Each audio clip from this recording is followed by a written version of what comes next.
Caracas! Well, when the president of Venezuela heard that I was going to tie the knot, I mean, a messenger showed up at the Grease Palace.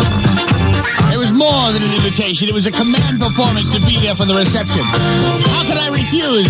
I mean, we got to the airport. He was waiting in the big limo. We just hauled down those streets. He was talking. I was splashing champagne all over my lap. We were running over chickens, knocking passers-by out of the way. And we got to the presidential palace. That thing was done up right here. That thing was done up right. We sat there and he had the biggest punch bowl I'd ever seen. I just stood on the rim of that thing. I said, "Watch this!" I dove into that bad boy. What the hell, it was a wash and wear tuxedo, so we laughed. We ate. We drank. My honey was looking radiant. About 9 o'clock that night. Starting to get a little dark. We had a lover's dance. Everybody stood around as violinists played. Just when I swung around to do a dip, there was gunfire! Everybody died! I rolled under the dais with the general. I said, "What's happening?" He said, "Sandinistas! Sandinistas!" And he slammed an HK-95 in my hand. I pulled back the bolt. I said, "Well, what the hell?"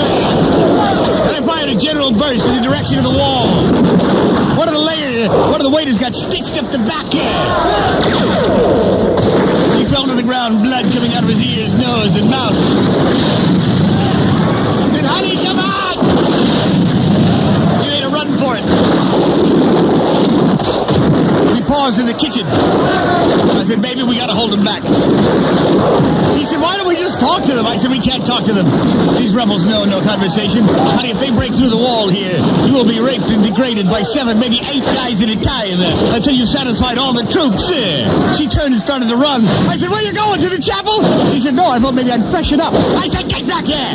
Get back here!" Sure enough, the government troops came and put the kibosh on the whole thing. So we managed to go to bed, and I pulled her to me hungrily. I said, baby, battle always turns me on, always makes me full of extra passion." She felt my pressing need against her. I said, "Do you want to do something kinky on a wedding night?" She said, "Oh, God, yes. Oh, God, yes." I said, "Baby," she said, "anything, ask me." I said, "Darling, give me a sauerkraut enema." She just looked at me for a second and said, "Turn out the light."